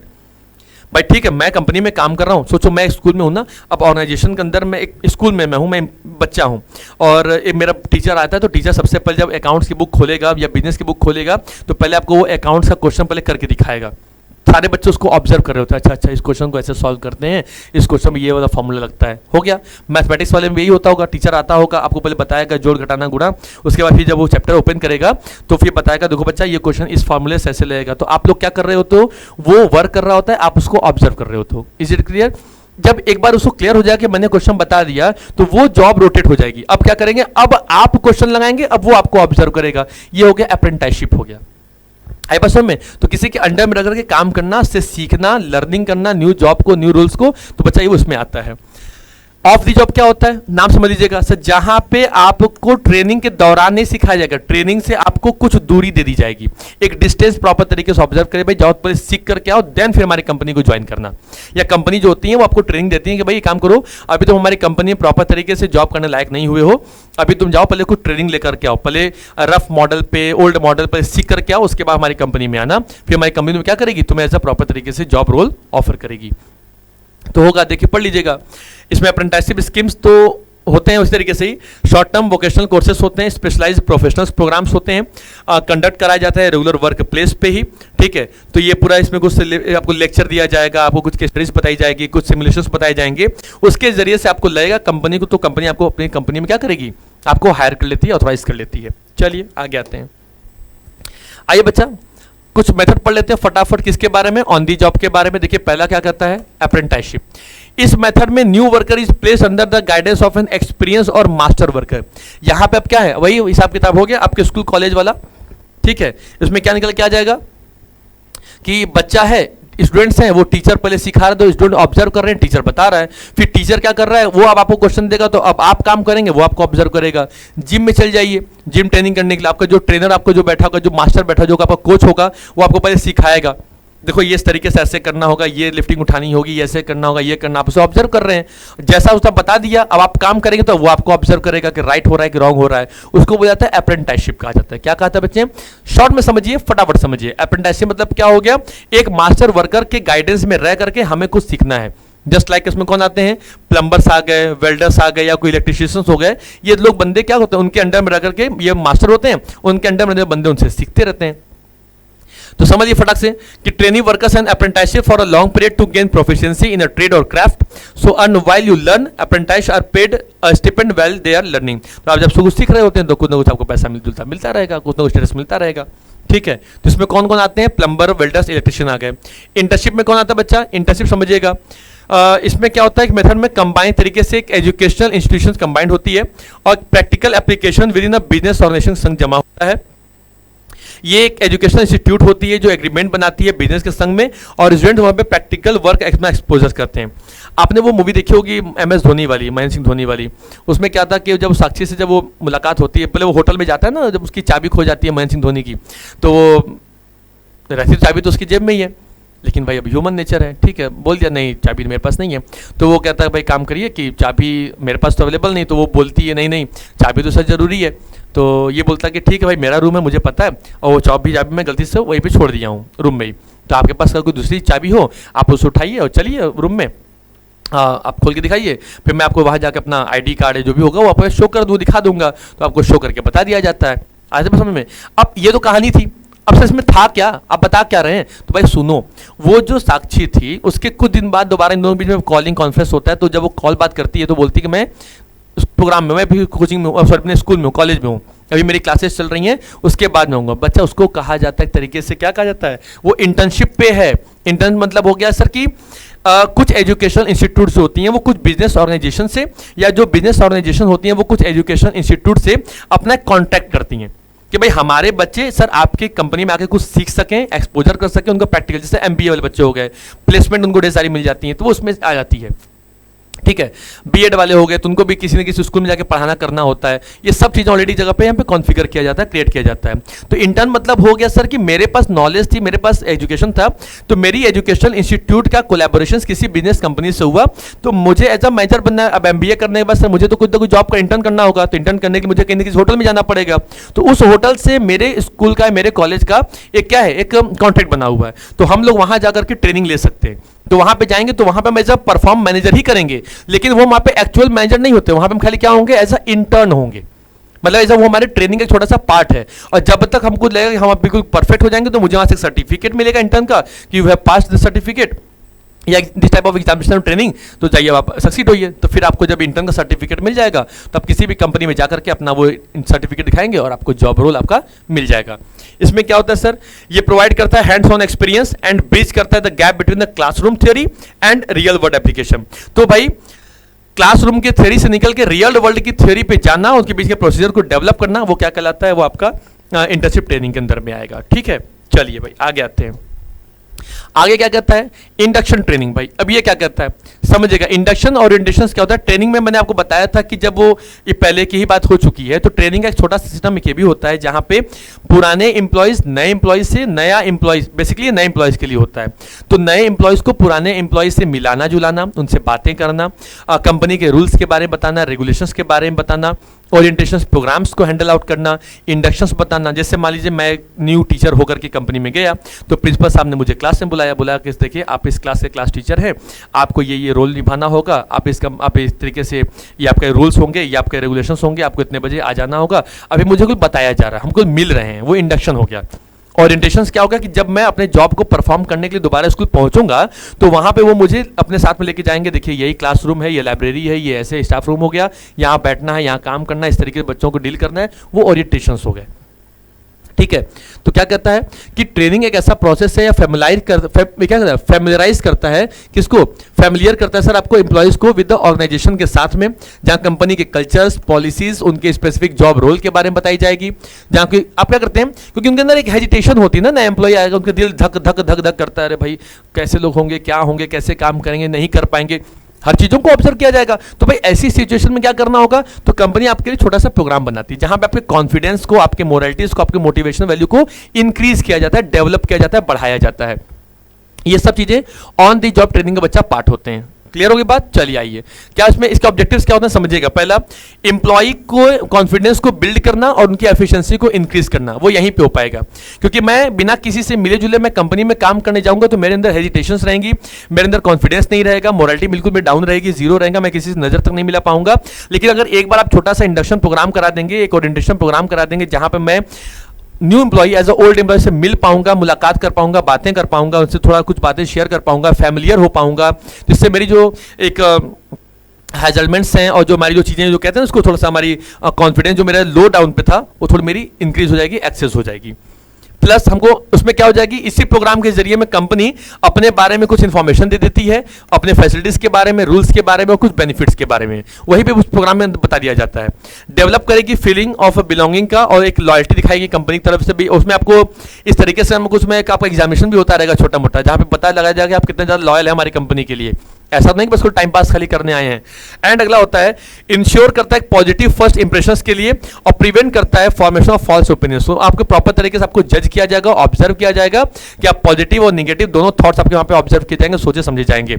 उसके हिसाब से ये पूरा का पूरा जो बच्चा प्रोसीजर था वो किसका था, ऑन द जॉब ट्रेनिंग का था। अब आइए फटाक से पढ़ते हैं ऑफ द जॉब के बारे में। भाई देखो ऑफ द जॉब कंपनी क्या कहती है, कहते सर कि ऑब्जेक्ट मतलब सर आपको पहले यहां से हटाया जाएगा, किसी दूसरी जगह भेजा जाएगा। और सबसे पहला हमारा पॉइंट आता है सर वेस्टिब्यूल। वेस्टिब्यूल बच्चा मतलब समझ लीजिएगा एक तरीके से डमी मॉडल पे काम करना। किस पे काम करना?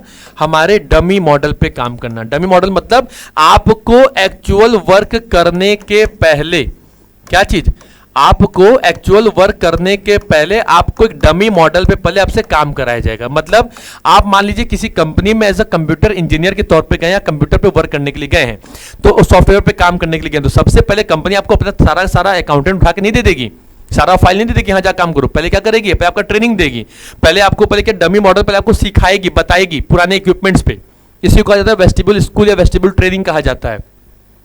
ठीक है, तो देखिए लिखा कि डुप्लीकेट वर्क कराया जाएगा। अब वो काम आपके तरीके से एक डमी मॉडल पे, डमी मॉडल मतलब मान लीजिए कि पुराना खराब कंप्यूटर होगा जहां पे प्रॉपर तरीके को सिखाया बताया जाएगा। आप प्रॉपर तरीके दुनिया भर की कंपनी का नाम बनाएंगे, सारा सॉफ्टवेयर काम करेंगे, रिपोर्ट बनाएंगे, फाइल बनाएंगे, मेजरमेंट करेंगे। जब कंपनी के बॉस को लगेगा कि नहीं अब तुम बिल्कुल परफेक्ट कर रहे हो, क्योंकि स्टार्टिंग में हम करेंगे तो सीखेंगे, और सीखेंगे तो गलतियां होंगी, और गलतियां होंगी तो वो गलती कंपनी के लिए भारी पड़ सकती है। इसलिए वो गलतियां कम हो, कम कंफ्यूजन हो, कम क्योस हो, कम प्रॉब्लम्स हो, कम डुप्लीकेशन हो। इससे क्या होगा? पहले तुम सीख लो, देन सीखने के बाद हमारी कंपनी में आ जाओ। वो हो गया वेस्टिब्यूल ट्रेनिंग। तो वेस्टिब्यूल मतलब क्या हो गया बच्चा? एक ट्रेनिंग सेंटर होता है जहां पे सेटअप किया जाता है कुछ डमी मॉडल्स के साथ में, और एक रिप्लिकेस ऑफ द एक्चुअल मशीनरी, मतलब रिप्लेस किया जाता है तरीके से कि आपके एक्चुअल मशीनरी की जगह पे वो डमी मशीनरी रहेगी। आप वहां पे जाके कंपनी का ही सारा काम करोगे, लेकिन वो डमी तरीके से वो प्रैक्टिस के रूप में काम रहेगा। उस काम को मेजरमेंट नहीं किया जाएगा, वो बस आपके लिए सीखने के लिए। जैसे होता है ना कि नई गाड़ी आपने खरीद ली, तो नया गाड़ी सीखने थोड़ी चले जाओगे लेकर के मार्केट में, कहीं जाके भिड़ा बढ़ा दिए तो कहानी खत्म, गया 90,000, 1.5 लाख, 2 लाख, 5 लाख रुपए की बाइक गए सब गाड़ी कार। तो पहले आप डमी मॉडल जाके सीखते हैं, पहले पुरानी गाड़ियों पे सिखाया जाता है, पहले पुरानी गाड़ी पे आपको सिखाया जाएगा, बताया जाएगा। वो थोड़ा गिरेगा पड़ेगा तो भी उसको चला लिया जाएगा। इसलिए साइकिल भी जब सीखते तो नए साइकिल पे नहीं सीखते, पुराने पे चलते हैं, पुराने पे सीखेंगे। भाई गिरेंगे, पटेंगे, टूटेंगे तो पुराना टूटेगा, हमारा नहीं होता, वो डमी हो गया, वो डमी स्ट्रक्चर हो गया, जिसकी जगह पे एक्चुअल की जगह पे वो डमी मॉडल आके रखा हुआ है। तो ये हैंडल किया जाता है बच्चा आपकी सुटेबिलिटी के लिए। तो भाई क्योंकि आप सोचिए कि आपको कोई काम कराना है, आप कोई एक्सपेंसिव मशीनरी पे आप काम कर रहेंगे और आप बिल्कुल नए नवेले हैं, तो वो मशीनरी आप चौपट कर देंगे, खराब कर देंगे। इसलिए सबसे ज्यादा अच्छा है कि पहले आपको एक डमी मॉडल पे आपको पहले प्रैक्टिस करा दी जाए। आपको प्रैक्टिस कराने के बाद उसके बाद ही कंपनी फिर फोकस करती है कि अब पायलट है, जहाज उड़ाना है। हाँ सर, हम तो सब बिल्कुल पढ़े सर, सब जानते अच्छे तरीके से, थियरी लिया है ना, प्रैक्टिकल नहीं किया। तो डमी सीधे एरोप्लेन को उड़ाने बच्चा कि उसमें 2000 लोग बैठे तो आप तो ले बीतेंगे सबको। ठीक है, तो पहले क्या काम करना होगा? पहले आप डमी पायलट, आप जो पायलट बनेंगे तो आप डमी मॉडल पे जाएंगे, तो वहां जब सीखेंगे, पहले ऑब्जर्व करेंगे किस तरीके से क्या क्या मशीनरी होती है, कैसे हवाई जहाज उड़ता है, कैसे हेलीकॉप्टर उड़ाते हैं। तो आपको पूरा बकायदा प्रैक्टिस किया जाएगा, आपको ट्रेनिंग सेंटर में भेजा जाएगा, कैसे कंट्रोल करना होगा, कैसे एनालिसिस करना होगा, ऑब्जर्व करना होगा, सब चीज़ों को यहाँ पे फोकस किया जाता है। तो जैसे कोई टेक्निकल स्टाफ हो गए या मशीनरी ऑपरेटर्स हो गए या पायलट्स हो गए, सब बच्चा इसमें आते हैं। ठीक है, तो किसी भी फैक्ट्री में काम करने जो वर्कर्स होते हैं या जो एम्प्लॉयज हम लोग होते हैं, तो कंपनियां हम लोगों को एज एक ट्रेनिंग सेंटर में भेजती है। इसको बोला जाता है ऑफ द जॉब ट्रेनिंग। क्या कहा जाता है बच्चा? Of the job training. चलिए, ये काम खत्म हो गया। एक और हमारे पास बच्चा होता है लेक्चर एंड कॉन्फ्रेंस के जरिए भी कंपनियां अपना कुछ काम करती हैं। ये एक ऐसा कॉस्ट इफेक्टिव ट्रेडिशनल मेथड होता है बच्चा, जहां पे आपको कुछ ट्रेनर्स आएंगे, कुछ मोटिवेटर्स आएंगे, कुछ लेक्चरर्स आएंगे, जहां पे आपको आकर के वो लेक्चर प्रोवाइड करेंगे, आपके लिए सेमिनार, आपके लिए वेबिनार जैसे चीज़ों का यहाँ पे एक आपका काम किया जाएगा। जैसे यहाँ पे कुछ आपके लिए सेमिनार्स का काम कराएंगे, कुछ आपके लिए जो वेबिनार्स का काम कराएंगे, है ना। तो उस तरीके से कुछ आपके लिए लेक्चर का काम कराया जाएगा, तो जहां पे आपको सिखाया जाएगा, कॉन्फ्रेंस कराया जाएगा, आपकी मीटिंग ली जाएगी, आपको बताया जाएगा कि किस किस काम को किस तरीके से कर सकते हैं, कैसे हैंडल आउट कर सकते हैं। तो हर चीज़ों को प्रॉपर तरीके से मेजरमेंट करना, रखना, समझना, जानना, वो आपका ये second number lecture and conference वाला हिसाब किताब आता है। बेस्ट होता है बच्चा कि आप थ्योरेटिकल नॉलेज ले लेंगे, तो इससे क्या होगा कि आपकी जो प्रॉब्लम सॉल्विंग स्किल्स होगी वो थोड़ी सी डेवलपमेंट हो जाएगी। आपको थोड़ा एडमिनिस्ट्रेटिव जो प्रोसीजर्स होंगे उसमें डेवलपमेंट करने में आपको आसानी आ जाएगी, है ना। तो एग्जांपल हो सकता है, तो ये एक तरीके से मार्केटिंग मैनेजर होगा, तो भाई उसमें प्रेजेंटेशन कैसे करना होगा, कैसे लोगों से बात करना होगा, हम लोगों से कैसे मिल सकते हैं। तो फिर हमें कुछ एग्जाम्पल्स बताए जाएंगे, हमें कुछ कहानी बताई जाएगी, हमें कुछ मोटिवेशन चीज़ें बताई जाएंगी, सिखाई जाएगी। ये सब चीज़ें इसके अंदर में आती हैं। तो बच्चा कहानी हम लोग की आज यहीं पे खत्म हो जाती है, और ये चैप्टर भी हम लोग का बेसिकली खत्म हो जाता है। तो चैप्टर नंबर 6 स्टाफिंग आज यहीं पे खत्म। आप पढ़ते रहिए, समझते रहिए, खूब अच्छे से इस वीडियो को देखिए, समझिए। जहां आपको समझ में न आए कमेंट सेक्शन में उसके अंदर जरूर लिखिए। तब तक आप स्वस्थ रहिए, मस्त रहिए, व्यस्त रहिए। नए वीडियो में नए चैप्टर डायरेक्टिंग के संग मिलेंगे। तब तक आप ख्याल अपना रखिए। जय हिंद, जय भारत।